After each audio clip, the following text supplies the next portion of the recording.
Well, first of all, congratulations. What an amazing job you did in this one. Thank you. Because, you know what, I'm just wondering now that you're an old veteran pro with the Harry Potter films and in life and your experience, is this still overwhelming? How is it feeling to still be a part of all of this?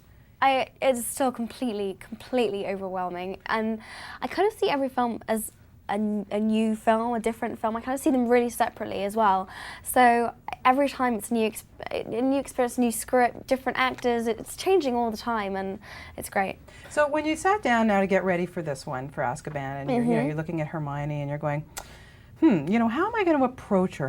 What was going through your mind and thinking how you were going to take her on this time? Well, actually, one of the first things that Alfonso did when I met him was he asked us to write a kind of essay about our characters, and he said, I want you to think about why she does the things she does, what motivates her, what she's scared of, and all this kind of stuff. And I mean, I've read the books, and I've always thought about Hermione before, but I never really gone into such detail about her, and it really made me see her in a different way and in a lot of depth. And I think this third one especially, you see completely different sides to the characters.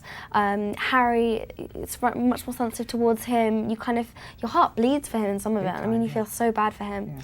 And Hermione, you kind of get past the whole nerd, bookworm type thing, and you see a different side to her as well. So I think this film's much more personal.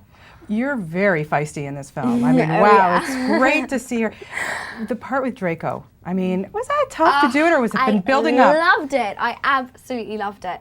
I would have done it for weeks on end. I would not have minded how many takes you did of that. I had such a great time. Yeah, but how would Emma deal with a school bully? Well, I've always wanted to punch a guy. I'd love it. I think it'd be great. It was a good release, I'm sure. Now, working with Alfonso, I mean, I thought he just did a phenomenal job on this film. Yeah, he did. How different was it working with someone? I mean, you worked with Chris for the last few years. I know he was still on board, but I'm sure he kind of took back. I suppose I was very nervous about working with a new director because my first ever films, obviously the first director I ever worked with, he basically taught me everything I know.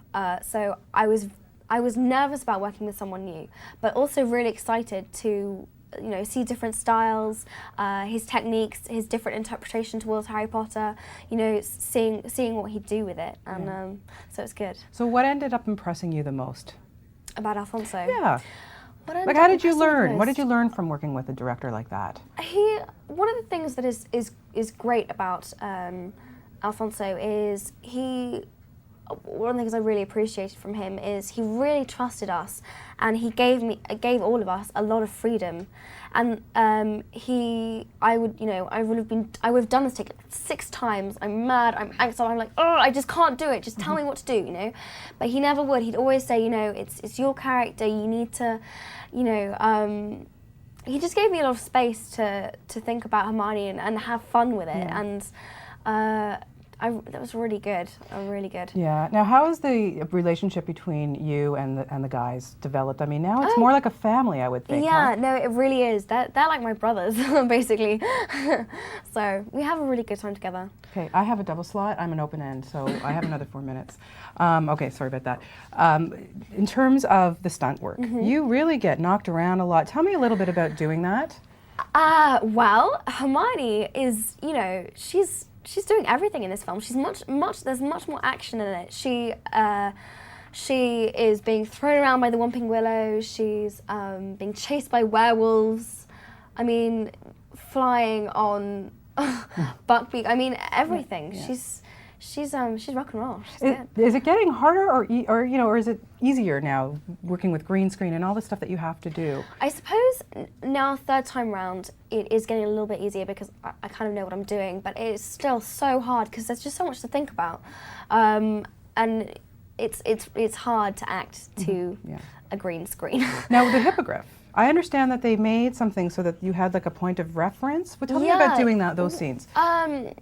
Well, when I was flying on it, they built a kind of model of him, and we were actually, it was like an electronic, it actually moved and everything. Wow. It was like a bucking bronco. It was great. It was good fun. Oh, that's so cool that you really get to actually do something, because a lot of times, you know, you're faking it. And that was really fun.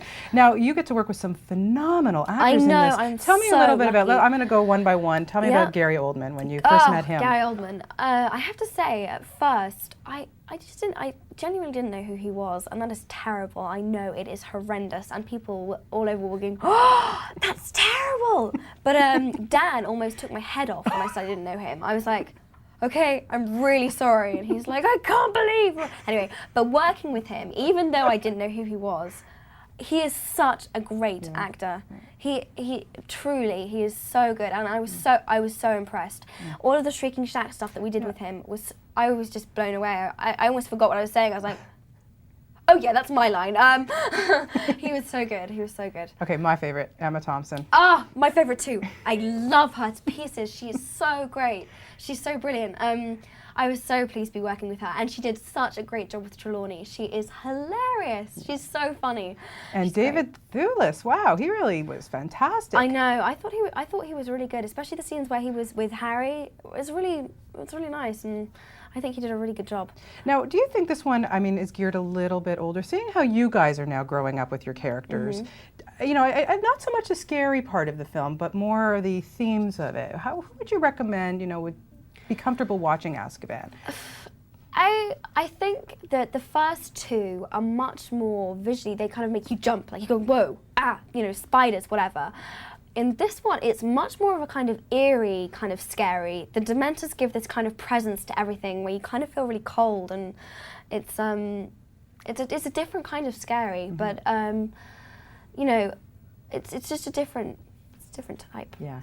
Now, if you could choose any dream co-star, you get your next script after you're done with all the Harry Potter films, you're like, okay, Emma, I'm going to dream co-star.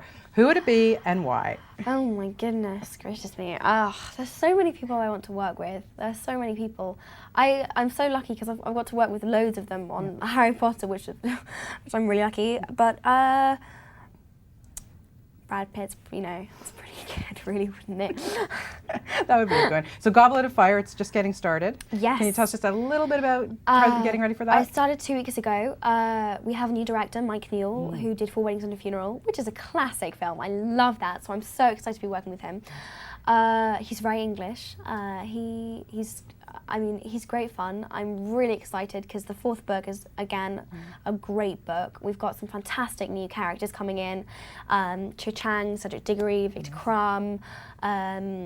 You know, I'm really excited about it. It should be great. Well, I can't wait to see that one. Good luck with everything, and best of luck to you. And always lovely to talk to you. Thank you. Thank you, Emma. Great. Thank you.